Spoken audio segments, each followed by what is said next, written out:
Welcome to the Capital Gains Tax Solutions podcast, also streaming on Expert CRE Secrets podcast, where we believe most high net worth individuals and those who help them, they struggle with clarifying their capital gains tax deferral options. Not having a clear plan is the enemy, and using a proven tax deferral strategy, such as the Deferred Sales Trust, is the best way for you to sell highly appreciated cryptocurrency, real estate, or a business, all tax deferred, so you can create and preserve more wealth or help your clients do the same.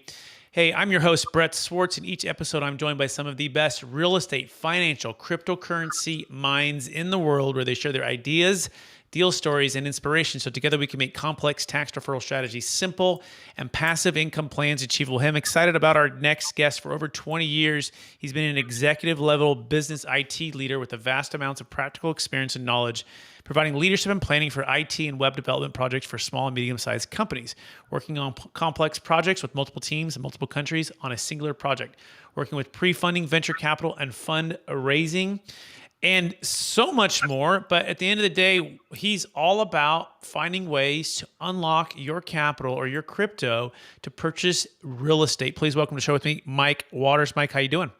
Doing great. Glad to have you on the show. And where are you calling from today? Salt Lake City, Utah. Fantastic. And for our listeners getting to know you for the first time, would you give us a little bit more about your story and your current focus?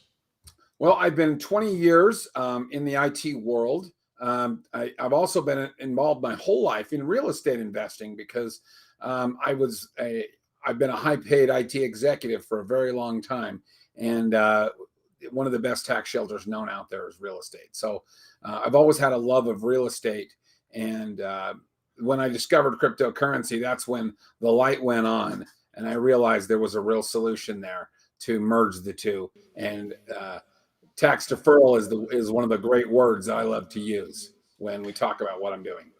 Fantastic. Yeah, absolutely. I'm excited to dive into this conversation here. By the way, we're talking about all things unlocking real estate equity using crypto and or building your wealth with real estate and crypto. So, Mike, before we go too deep into the geeking out here, because I'm excited to have this conversation with you, I want you to help us to help me and our listeners get to know you a little bit better.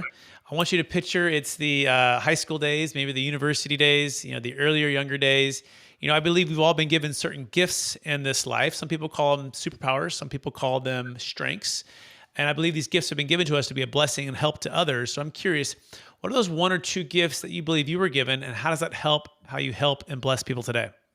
Well, it's interesting because growing up, one of the things that I just always seemed to gravitate towards was not how do I getting permission to do things, but finding ways that normally you couldn't get permission to do something, but then doing it anyways. That describes my high school career to a T. I know you said I had to have it done this way, but if I do it this way, is it the same thing? And I get shut down more often than I would be allowed to. But I always gravitated to that process and thinking. That's fantastic. And I think that's timely to understand that for this conversation, right? So I make sure I can encapsulate that. So basically, finding a way to do something better or different, and not necessarily feeling like you have to ask for permission for it, just going for it. Is that a fair summary? Yeah, going for it, and doing it. The thoughts I've come out over the years are always unconventional. They're always different ways of doing things that no one ever thought of. Sometimes they work very well, and sometimes they don't work at all. Mm-hmm. Beautiful. Love it. So let's dive right into unlocking real estate equity using crypto. So Mike, what's the number one secret to doing just that? Well, so real estate is a complicated issue because it has a value that tends to start low and then over time go up. And in fact, real estate's the only investment that consistently always goes up over time. But crypto is this volatile, goes up, goes down, goes up, goes down. And so the two of them merging was very, very difficult because I didn't want someone's house to be worth $1 million one day, $2 the next day, and $10 million the next day. I wanted it to reflect real world values. So I knew I had to start with a stable coin and work from there, because a stable coin wouldn't work either, because a stable coin would just be worth $1 and a home value goes up. So that's the basis of where we were starting. Okay, so let me make sure I understand that. So first of all, it's the kind of the worldview of both or the performance of both investment classes. The one being in real estate, generally speaking, consistently goes up. The other one being cryptocurrency, which is extremely volatile, highs and lows, very, very high highs and some really low lows, and basically merging those two together. But the foundation of that is starting with a stable coin, or maybe one that's a little bit more consistent. Is that a fair summary? Yeah. Absolutely. Okay. And then where's step number 2? Well, step number 2 is what we did was we went from a stable coin.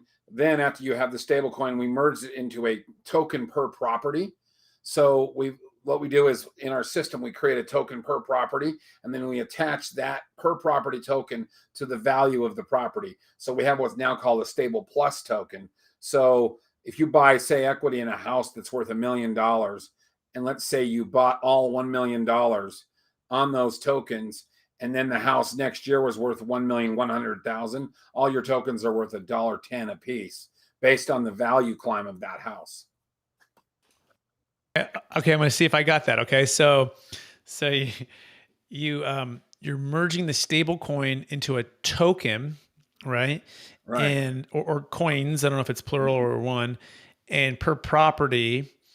And I guess instead of it being in USD, it's owned in coins, perhaps. I don't know if I'm correct. Correct me if I'm wrong. Am I following so far?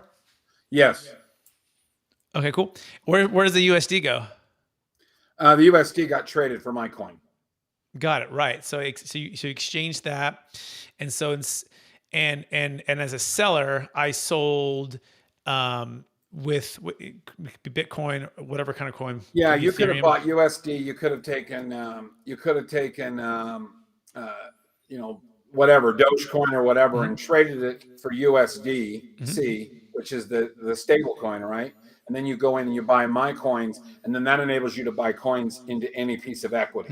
So you could spend, say you had $100, you could take $100 and buy $50 in a property in California and $50 in a property in Arizona. Wow, and kind of instantaneous, because you're basically getting little mini shares in each property. Yeah, that's very cool. Okay, great. What's step number 3? Step number 3 is, at that point, the person that has the house that they've sold the equity in, they get the USDC, and then they go off and do what they want with the USDC. So if you had tokenized your $1 million property for 1 million Quest coins, and then people had bought them and traded the USDC for it, you now have 1 million USDC coins in your pocket. Really, really fascinating. By the way, you can learn more about Mike Waters at questcrypto.com. That's questcrypto.com. Okay, so you've the seller's got his cash, he's gone. You own the property using the token, these tokens, and then at that point, perhaps you can sell those tokens to other investors. Maybe get some of your cash back or diversify. Maybe let me figure that out, right? If my property's worth $1 million, but it's all in tokens, Right. or 1 million tokens, however you want to define that, can I turn around and start selling small pieces of it? Yeah, that's the idea. So for a real simple example is, let's say you had $1 million property and you had a $500,000 mortgage. What we would do is we'd create $1 million $1 tokens. We'd make a contract with you that we're not going to release any money until the mortgage is released to zero. Then we go out and we sell all 1 million tokens. Now, if you only want us to sell 500,000 tokens and keep the rest, that would be fine. So we would sell the 500,000 tokens, reduce your mortgage to zero, and then the other tokens you can keep in your wallet, or you can sell them later if you want, because your house is going to go up in value. But either way, by the tokenization of the property on the Quest system, you're 100% liquid with crypto instantly on your property. Excellent. So maybe you can give me like a real life example of like a deal you've done, or maybe a student of yours, like you kind of break down, like what were the numbers, what were the reasons, what went well, what were some of the surprises? I'll give you a real life example of a home right here in Salt Lake City. I'm going to round the numbers up just so we can keep it really round, so we don't have these long numbers. Basically, you have a $500,000 house with a $240,000 mortgage on the house, and the $240,000 mortgage had a $1,580 payment, and that $1,580 payment covered principal, interest, taxes, and insurance. Okay. Then what we did is we tokenized the $500,000, $500,001 tokens, and then the tokens were sold. And now the home's equity is divided into $500,001 chunks. Then the homeowner got the $500,000 minus the $240,000 mortgage in crypto. So they got 266,000-ish dollars in USDC, and then they just use the exit ramp of their choice to get the cash out. The important thing to understand is the way Quest works is we attach the token to property rights, not to the property. And that's the important thing to understand is, so for example, these people that own the tokens on this property, they don't have the right to knock on the door and sleep on the couch. They can't trespass the house. They can't do anything because they just own the equity, right? Rights of equity, not rights of occupancy. Now the homeowner no longer has a $1,580 payment. All they're responsible now for is their taxes, their insurance, and maintaining the property. So their expenses dropped by about 58% on the property. So a pretty dramatic drop on their expenses. But if they go to sell their property today, they're going to get nothing on the HUD-1. It's going to show zero.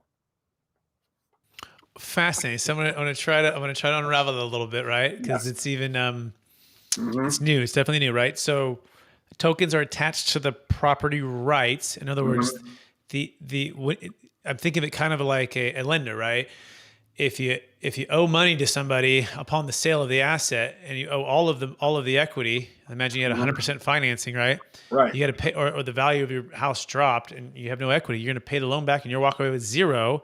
Right. So it's sort of like perhaps, doing more financing, right? In one way to think about it. However, the token people do not have the right to occupy, right? They can't come in and live there. In the meantime, you pay property insurance, you pay taxes, the homeowner, right? Yeah. You pay the standard stuff. So it's almost like maybe between ownership and renting. Is that a fair summary? It's better because you still have your name stays on title. So the homeowner's name stays on title. They're the legal occupied occupant, legally authorized occupant is the word I was looking for. They have all the rights that go along with property. They can, keep in mind, there's no mortgage now, right? They can rent the property out. They don't have to give that to the token owners. They can leave for a short term. They can make it an Airbnb. They can do anything they can do as a homeowner. It's just if they sell, the equity has already been sold. So fascinating. That's it. So what we've done so it's better than renting because you have so much more of the rights, right? Complete ownership. Complete ownership. Now, you deal with this capital gains issue, right? So I'll just say a few things without saying them. If you have equity in a home, and even if you have it paid off, and you turn all of your equity, 100% into tokens, and even if you own 100% of those tokens in your wallet, at the title company, when you sell the house, it's going to show up as zero. Okay. Fascinating. Okay. So what happens is the title company then sends the money not to you because the equity was sold, right? So the title company sends the check to the crypto company and says, here's a payoff of the equity that you were attached to on the property. The crypto company then notifies every token owner, your tokens are now worth $1, whatever, and here's the USDC equivalent because the collateral is no longer in existence. I'd have to see like some arrows and some like boxes and stuff, but yes, but I'm digging because same thing with the Deferred Sales Trust, right? There's you gotta lend the funds as an owner. You gotta lend them to the trust in exchange for a promise of the trust to pay you back over time, and you gotta have the buyer cash ready to go, or he can get a lender too, but he's got to put it there, and it's you got to kind of see it in the box to kind of get it. But I imagine it's like anything, Mike. It's like riding a bike, right? The first time you ride this thing, it's like, whoa, I'm wobbly. Maybe I'm falling off a little bit. But as you're doing these deals and you're seeing it, right, it becomes more seamless. Is that a fair summary? Yeah, it does. And I can already tell that I can tell by looking at you that the wheels are turning. And that's exactly what they're supposed to do. Because when you understand that you can basically take 100% of the equity and lock it up essentially what would be considered by the title company and the IRS and anyone else as debt, you have always a zero on the HUD-1, right? Oh, yeah, I'm with you. And so with the zero on the HUD-1, and then token value, you can do with what you want. You can trade the token for Bitcoin. You can trade it for cash. You can do whatever you want. And because it's blockchain, there's no real way to find out who owns it. Okay, got it. Now, a couple questions. A, will a bank allow a loan for a property that's secured with these tokens, right? Like, in other words, like I have like a listing right now, and they won't even allow a seller to carry back paper after the first, right? Yeah. So here's what it is what we don't use is a lending instrument. We don't use actually a note and trust deed. Okay. What we use is equivalent to taxing authority. And this is actually, there's only one way to do it in the US, the way we're describing it, and we've actually patented that process. But we actually have taxation authority. So what we do attaches to the land as a permanent cloud on title. So if you can find a lender to lend on it, the lender understands that cloud on the title is in a supreme first position, meaning they will never be ahead of them. So you probably won't get a loan on the property. Got it. All right. So you might find a lender that'll do it, and they might regret it because if you default, they can do nothing. Got it. Okay. So let's the real life scenario. Right? I have clients, and they have a lot of gains and a lot of equity in crypto, and they're like, I want to go buy a house. They call up you again. They find you at questcrypto.com, and they're like, Mike, I want to buy that house in Utah and California, different state, whatever. Rental house, primary home, doesn't matter, but I want to transfer this crypto into these tokens, which I can get with you, Mike, and then go use that to buy this house. Am I following this right? Yeah, actually, and that's one of the best scenarios for this product. I mean, what we described earlier was great, taking your equity and locking it up. But see that I'm seeing a lot of articles right now. People are buying houses with Bitcoin, and that's a very disingenuous thing that they're saying, because they didn't actually buy the house with Bitcoin. What they did was they sold their Bitcoin, used the money to buy a house. And the taxing entities are going to catch up with them. Because if they paid, like I know a guy that paid he had $10,000 worth of Bitcoin, and now he's sitting on top of $18 million worth of Bitcoin. If he sells that Bitcoin to buy a house, what he's going to be stuck with is a capital gains tax on the difference between the $18 million and the $10,000 he paid.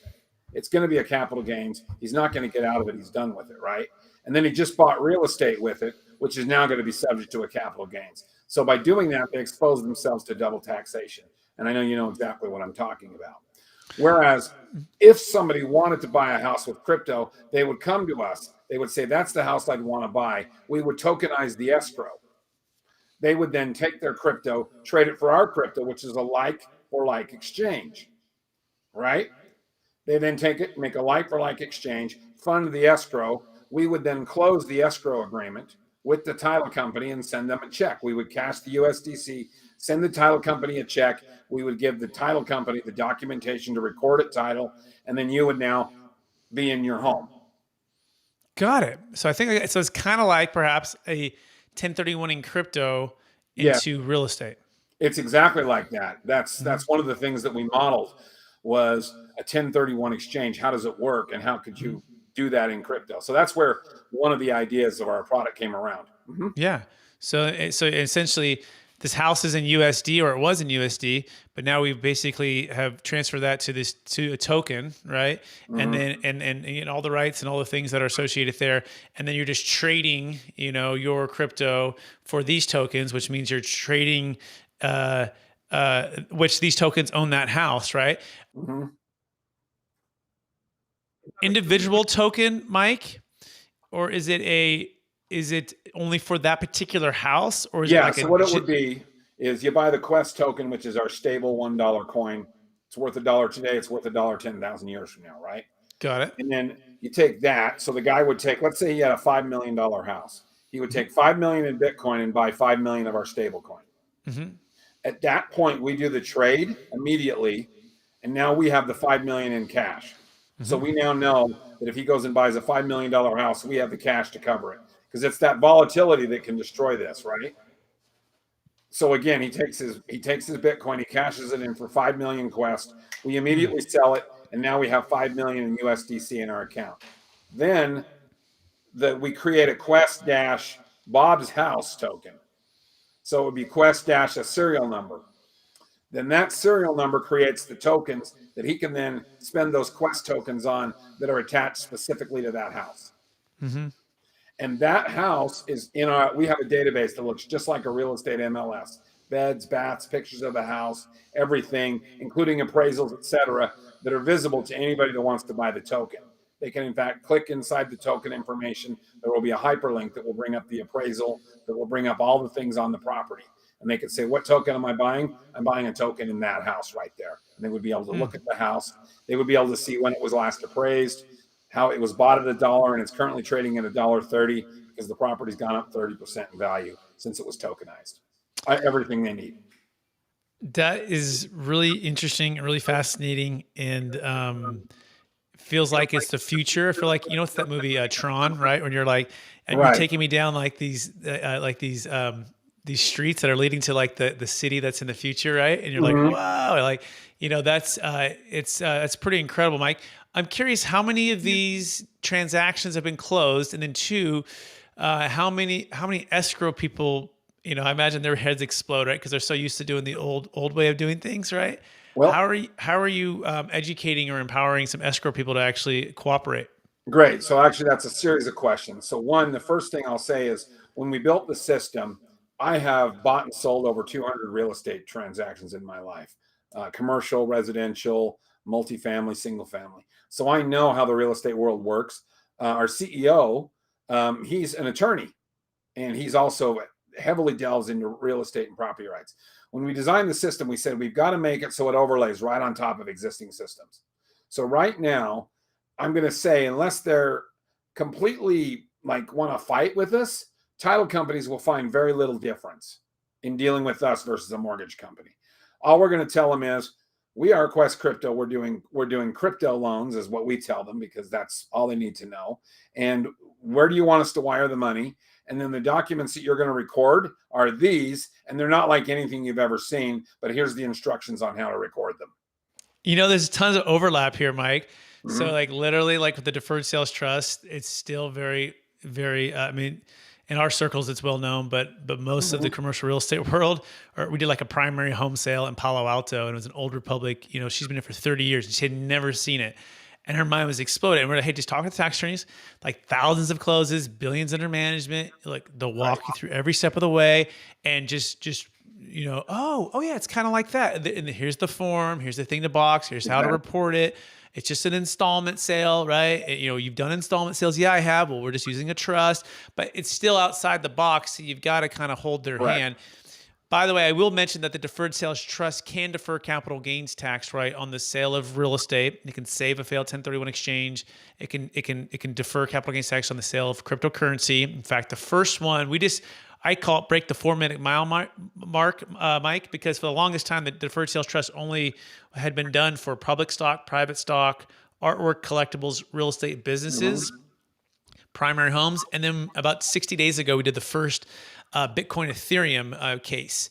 The couple, Silicon Valley, bought it for about 100,000. It went up to 13 million, their value of their coins.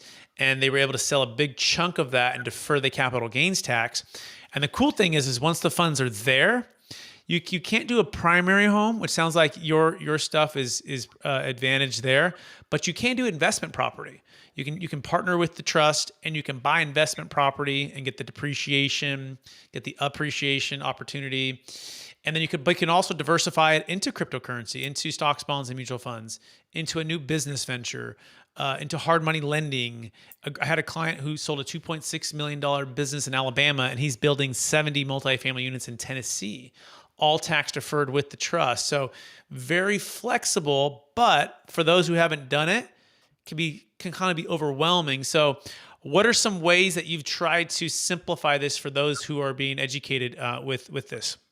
Well, it requires a little, you have to kind of unscrew your brain and then put in a a whole new thought process on this. And we are very similar. So after this call, I recommend us hooking up, because we could definitely talk about some of our larger clients that we deal with, because there's places where we can't help them and you can. And there's places, one of the things that the Quest Crypto allows you to do is let's say you had a property with $10 million. You could effectively, if you had 10 million $1 US coins from your own property, you could effectively buy $1 in 10 million different properties. You can create a digital REIT if you wanted out of your property, and you can collateralize that REIT. So you could put that REIT, you could put all those tokens into a box, and then you could collateralize the box and create your own mortgage-backed security. Wow. Yeah. So we've got some really cool tools. I don't really talk about it to the average guy because they're not as smart as you and don't understand how the game is played. Oh, thank you. Well, thank you. Yeah, I appreciate it. Yeah, I started at Marcus and Millichap, commercial real estate broker by trade. Grew up in the real estate business with my dad. Right. Custom homes, rentals, room additions all my life. Fell in love with commercial real estate, and then learned the hard way with the 2008 crash that clients had an old blockbuster way of doing things, which was the 1031, sell high and buy higher 180 days later. And we were like, there's got to be something different. So I can kind of relate with your gift in the beginning, what you said, right? Like unconventional thing. I'm like, there's got to be a better way. Or maybe there's a better way. Let's try it out. And that was the Deferred Sales Trust. And fast forward, it's to us, it's the Netflix way of doing things. But it does take some time to understand it. By the way, I do want to ask you just about that, right, real quick. The biggest frustration with capital gains tax, and when it comes to selling cryptocurrency, right? What do you find in the crypto world is the biggest frustration when it comes to options or lack thereof? Well, first of all, it's education. Okay. You've got a lot of 20-year-old multimillionaires running around. Okay. And they're like, I'm just selling my crypto and buying my Maserati and I'm like, dude, stop what you're doing right now. Stop.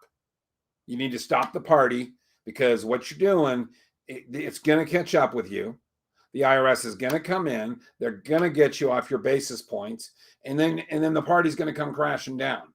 And it's because they're young kids. They think so much that they're doing things so differently than the way their parents do. They think they've hacked the system. And they have, in a wide variety of ways. But the problem is, when you go from that digital world to the real world, you now have this, okay, put the brakes on and do it right. So that's the number one frustration I'm having is people with large amounts of Bitcoin understanding that, yes, they have money, but they have a problem that they don't even realize.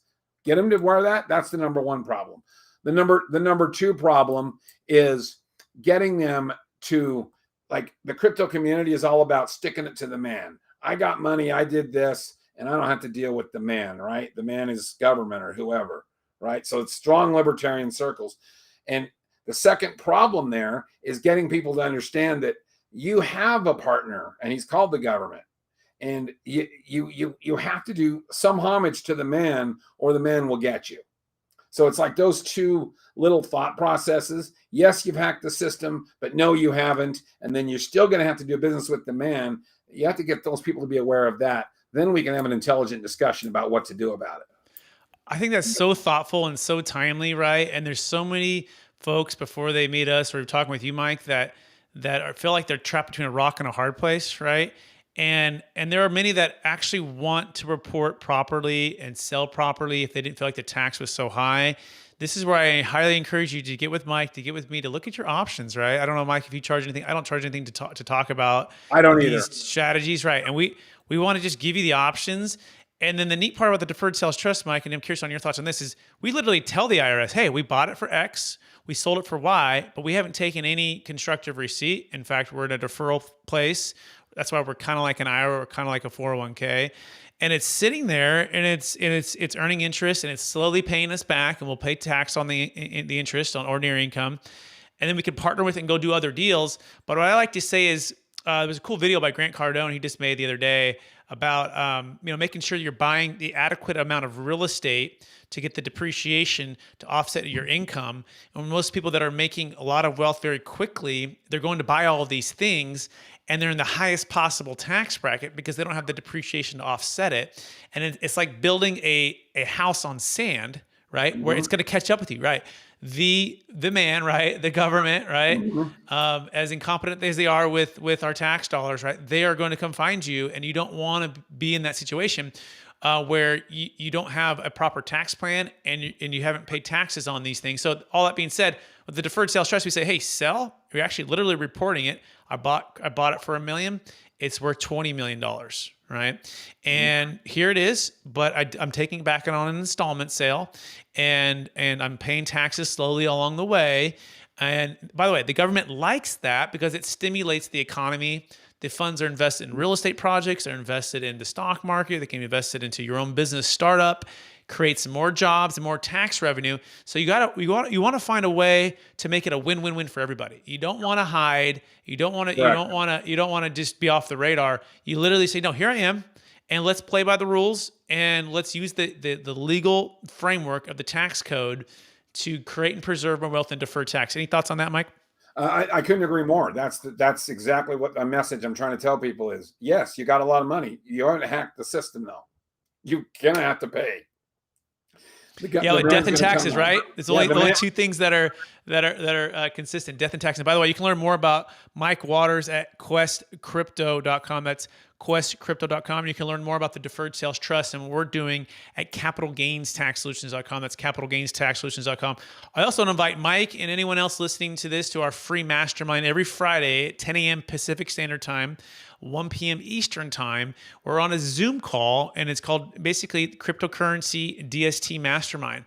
We're talking all things cryptocurrency, all things deferred sales trust, and we're coming together to try to simplify all of these types of scenarios. And you can come on, ask your questions, and learn more. Again, you go to capitalgainstaxsolutions.com to register for free. That being said, Mike, we're running out of time. Are you ready for the lightning round? Yeah, go for it. All right. So knowing what you know now, if you could go back to your 25-year-old self, what's the one golden nugget you'd make sure to tell yourself to do? Never, ever, ever sell. Real estate or crypto or what? All of it? No, your real estate. Don't sell. Yeah. Find a way to hold it.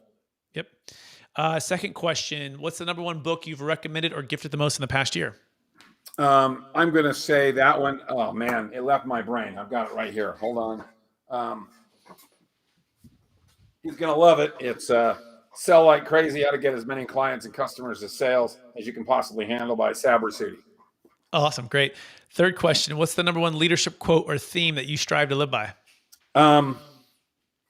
My theme is, when you help everybody win, there's nobody that can hate you.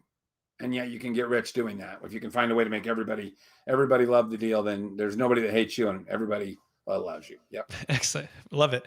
Next question. What are you most curious about right now? I'm most curious about where government's headed with crypto, what they're going to do about it, because they can't stop it. Yeah, me too.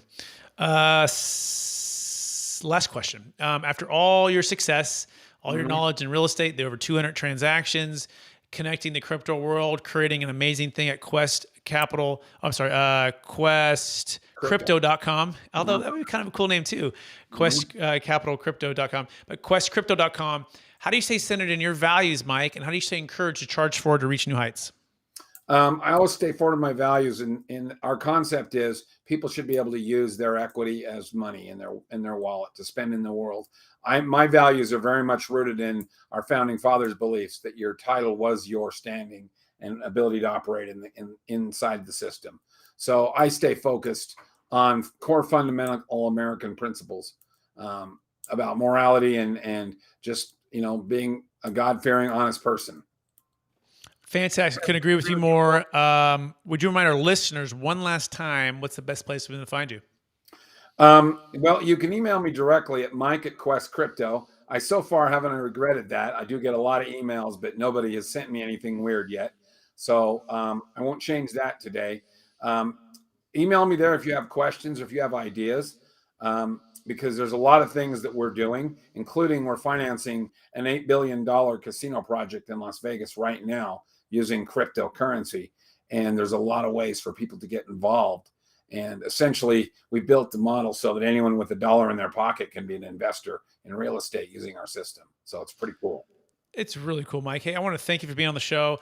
I want to thank you for thinking unconventionally as a youngster, even right now, right? Kind of challenging the status quo and figuring out ways to unlock ways to create and preserve more wealth with crypto, with real estate, and giving people more freedom. I think that's an amazing thing what you're doing. I want to encourage you to keep doing it.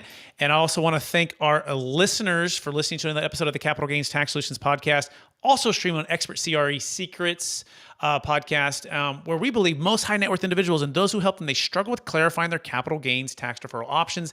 Not having a clear plan is the enemy, and using a proven tax deferral strategy such as the Deferred Sales Trust is the best way for you to sell highly appreciated businesses, real estate, cryptocurrency, and or getting with Mike Waters, instead of selling that crypto, trading it, transferring it into these tokens and buying real estate. Really cool. Make sure you check him out. By the way, one last reminder as well, Mastermind every 10 a.m. PST.